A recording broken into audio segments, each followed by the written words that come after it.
adolescents. My colleague Maren is here as well. And we are just really excited to run this series with y'all.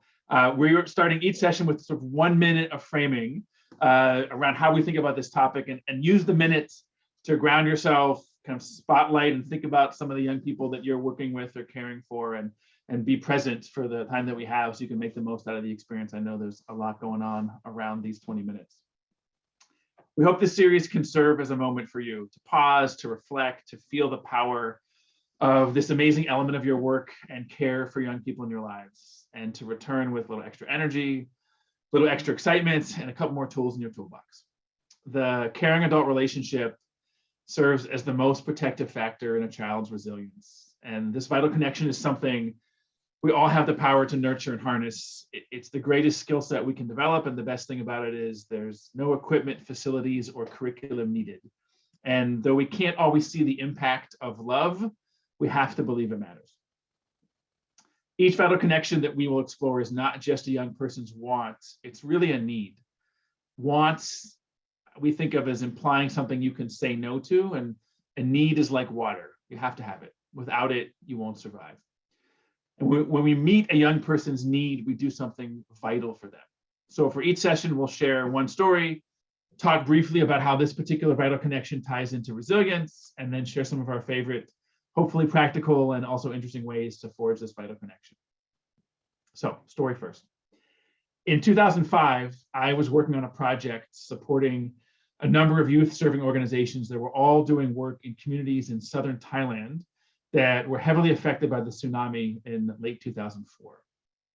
And after a day of training, one of our interpreters sat next to me at dinner and shared that the workshop material that we were covering was making her think a lot about her son, who I think was probably 7 or 8 at the time. She loved her son. I would watch her duck out during breaks to call him. That night, she said to me that she had a story about her son she wanted to share. And this is what she shared with me.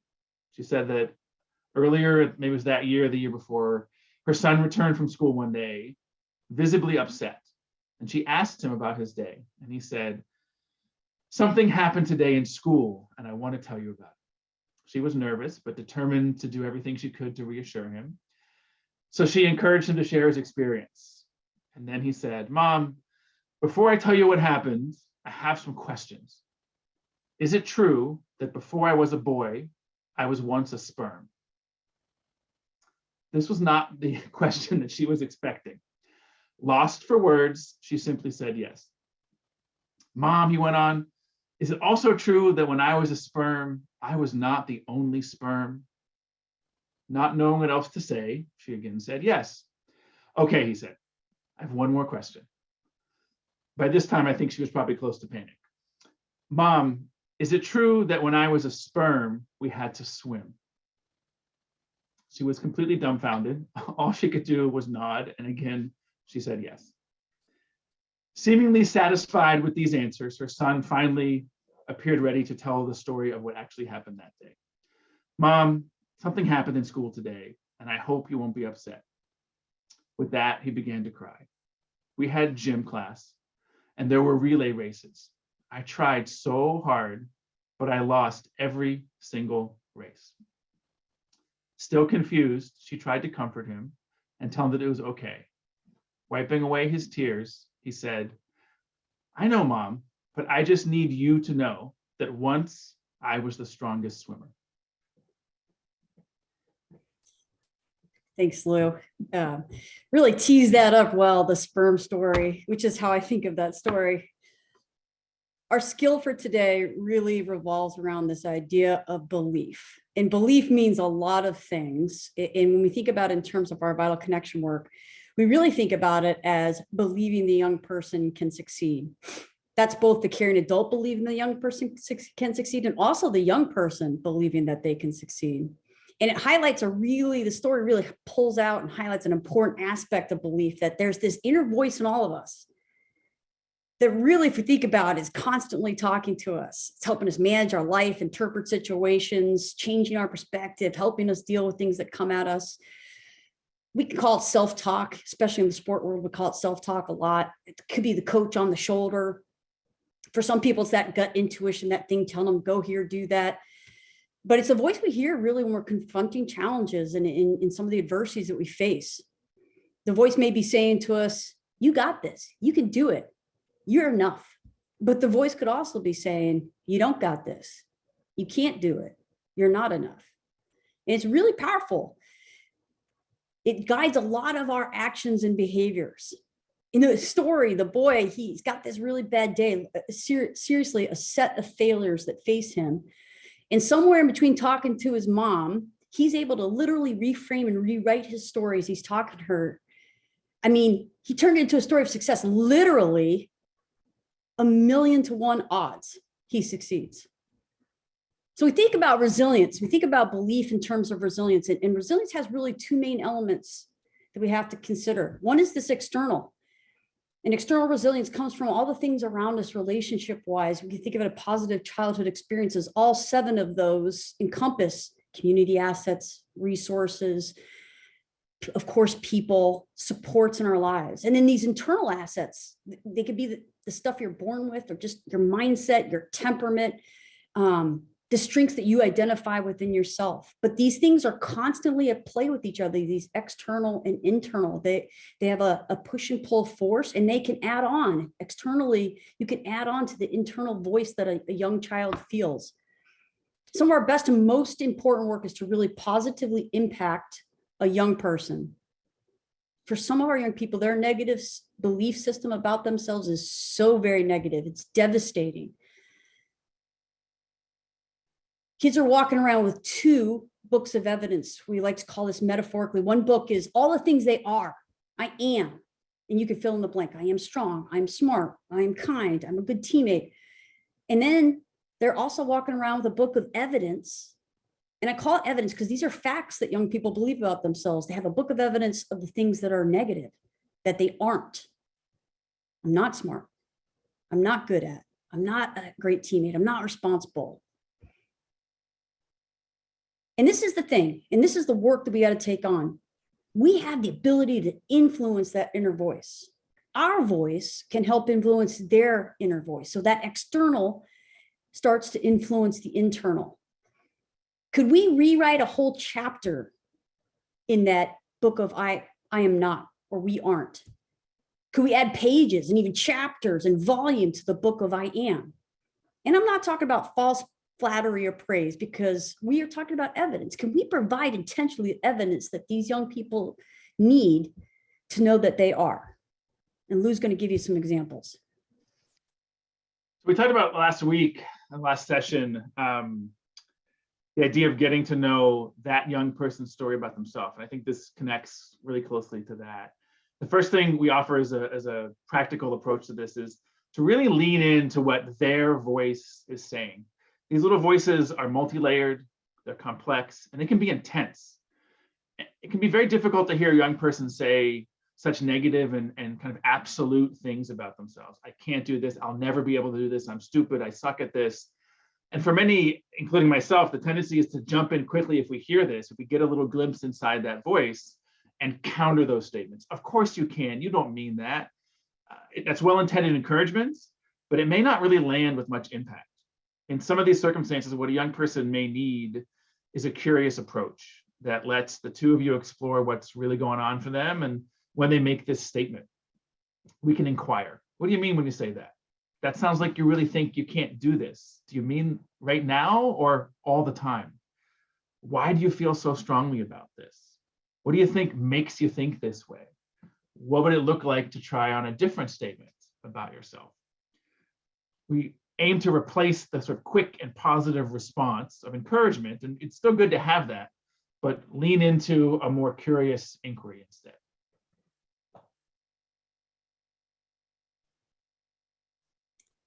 I spoke about these 2 books of evidence. Another way we can work on this is we could do an activity called 2 lists, and we have to credit a colleague of ours, Michael Brandywine. 2 lists are words that you use to describe yourself. You can ask them, hey, take a piece of paper, for instance, my notes here, and fold it in half. And on one side, write all the negative things. Spend a few minutes. What are the negative things that your inner voice tells yourself that you believe about yourself?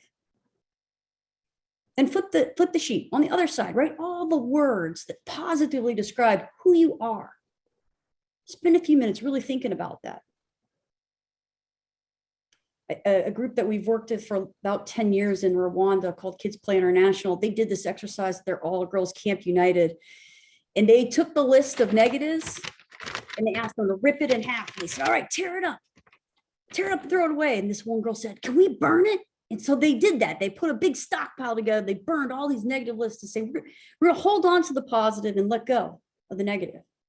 So that's one thing you could do. The two lists, you could also do a continuum with your group, get your group of students or players or young people. And you could say, on this side, everybody move to the right if you consider yourself really extroverted, talkative, outgoing, and move to this side if you're shy. And if you're somewhere in the middle, and you could do two lists that way. You could create a little continuum where you could shuffle people around and let them self-choose, and then also look around, who's with me on this?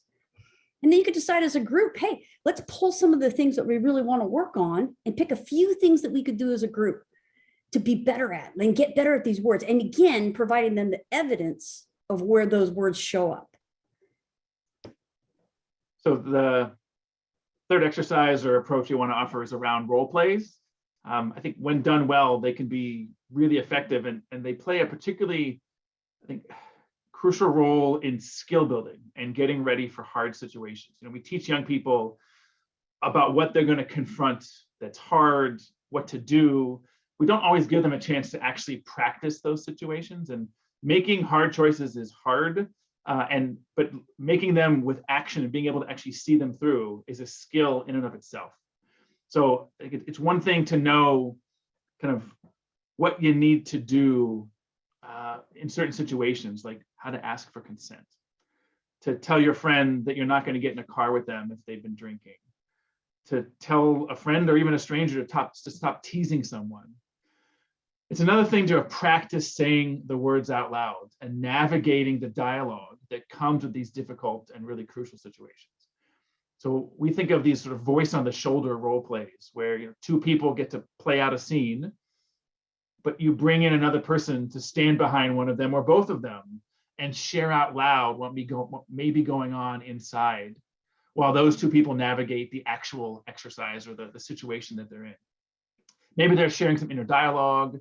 Maybe they're actually a coach offering some other suggestions of what to say or what to do.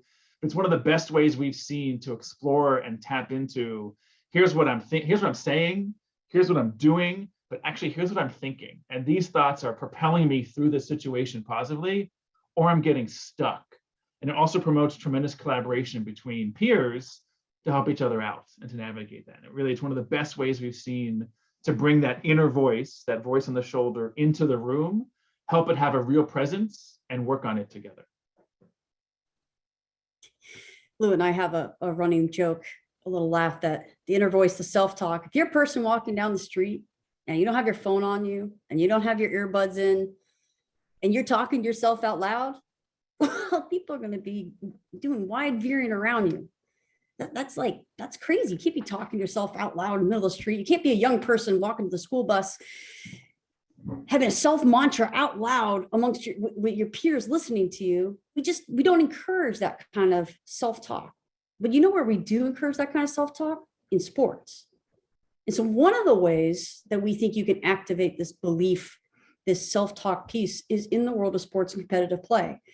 The Olympics are about to start this next week. You're going to have a multitude of examples where you can see athletes' mouths moving, and even if you can't hear them, maybe they're even choreographing the jumps they're going to make, the things they're going to do. That I got this. Next one, this future focus on that next try, the next opportunity, the next thing, the decision making. They're talking themselves, and we applaud it. In fact, we think it's one of the things that drives performance in terms of mental fortitude. And it's just one of these places where we can really explore self-talk. Now, I'm talking sports on like the really positive side. We'll just say we know sports can be harmful times, but in this case, let's say we can get our kids involved in really positive youth development with coaches that really care about development and growth. And we allow those coaches to show them how to self-talk, how to coach, how to help them be that inner voice.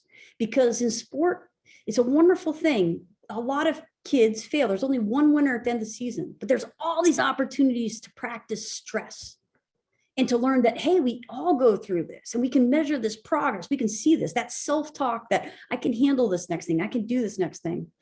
I've had the opportunity in the last 20 years to work with our youth national teams of women's soccer for, it's been a great privilege. And we had the former youth national team coach come in and talk to one of our groups. And one of these teenagers was brave enough. She asked her, she said, all these women, they're so good. They're so talented. They're so fast. They're so skillful. How do you choose? How do they make it? Who makes it? And Jill said to them, the ones who believe in themselves, because they're all told no at some point in their life. They're all told they're not good enough. They're all cut from teams at some point. They all lose at some point, but the ones that believe deeply that they can do it, do it. And one of my favorite examples of this is, you may know her name, Carly Lloyd, was ready to quit soccer. Unbelievable college player, unbelievable youth national team player, unbelievable professional player, but was ready to give up. Her inner voice was telling her, you're never going to do it. And she had a coach, a personal trainer who stuck by her and became that coach on the shoulder. And when you listen to Carly talk now, belief is all over her statements and who she is as a person. So the last approach I want to offer is, I picked up many, many years ago from a book called Raising Resilient Children by Robert Brooks and Sam Goldstein. It's one of my all-time favorite concepts.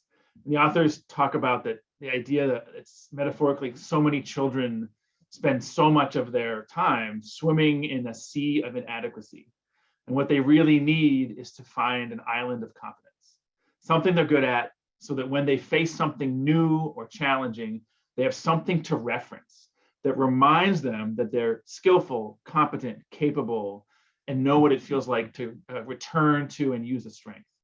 Islands of competence are never limited necessarily to the activity in front of you. There's so many elements to showing up in a program or just in your day that allow you to kind of tap into that. And the reality is that we spend a lot of time correcting young people and reminding them what they're not good at, and flipping that around and looking for one thing where they already are shining, or can learn and grow fast. And when you're working with a young person on an island of competence, so many good things happen. They just learn faster. They feel more effective and powerful. You can tap into kind of better and best self-talk and talk about it and how it becomes a buffer for when their self-talk becomes negative. They say to themselves, right, if I can do this, maybe I can also do that. And when you look around, not just the activity or the program in front of you, you find amazing things that your kids can work on. And the more unique and slightly outside of their age or stage, the better. I think it carries even more power. My daughter is 3 years and about 2 months, and she has disproportionately good knife skills. Knife skills. Like, I don't know how this happened, but we've been working on this for about 6 months. She can chop vegetables and spread peanut butter and do it very safely, and knows how to handle and carry things and all the terminology. And it is an island of dangerous competence in many ways, but I see the extra impact it has on her. It's this like powerful reference point that she reminds herself, if I can do this, I can probably do something else as well. It feeds her belief in self, especially her belief that she can do hard things. So as we wrap up, if you have questions, please drop them into chat. We'll take a look at them and stick around for about 10 minutes. And I think in the spirit of our story today, just remembering that every child starts their life as a strong swimmer, incredibly strong swimmers. They come into the world having done something remarkable, powerful, odds-defying, and really magnificent. And then too often and too early, their belief system takes a negative turn. And this work of buffering and strengthening this belief system, it's never ending. It's often very hard to see and measure. And this is sort of the theme that is around vital connections. It lives inside this complex relationship we have with the young people in our lives. But we have to remember that it's just some of the most important vital connection work that we can do. It's always a pleasure to spend time with everybody. We'll scan around and look for some questions that may pop up, and would, again, welcome the chance to respond a little bit. Good question, Carrie. Our daughter is in a Montessori school. I don't know if I used Montessori techniques exactly. I wish I had the time to have studied that. I hope I'm just using good kitchen safety there as well. I do think Top Chef Junior might be where she's heading. It is amazing, though, I think, for everyone to reflect on your own life. We all have these situations where something hard is in front of us, and I hear myself too, like many stories of, well, if I could get through this, I can probably get through that. And it's that, once something gets stretched or challenged or changed or grow, you don't go back to the shape you were before. And it may be hard to get through it, but it becomes a reference point. And the Islands of Confidence piece, I think, is a really good reminder of that. And when you coach or teach young people to remember that if you can do X, you can probably do Y, or you can at least have a different kind of outcome here, amazing things happen. I'm looking at a question around, what do you think is a good icebreaker to help a child open up at a first meeting? One of the things I struggle with, and it's taken a long time to learn this, which is a little sad because it would have helped me a lot too, is many people don't do well in large group settings. Large group could be like 4 or more people. And so depending on your group size first, I think allowing young people to have time to connect in pairs and trios and to find their way that way first, versus things that put them on the spot. We love when people do amazing things and introduce themselves, and the classic everyone go around the circle and say your name in front of 50 people. That's really stressful for some people. And appreciating sort of other ways to get to the outcome, I think, is really key. And then Maren, when Maren and I work together with program design, we think of what's the first couple things we hope we can achieve with young people in initial settings, first time doing something or start to a program day, as we think of activating their body, activating their voice, and activating a connection.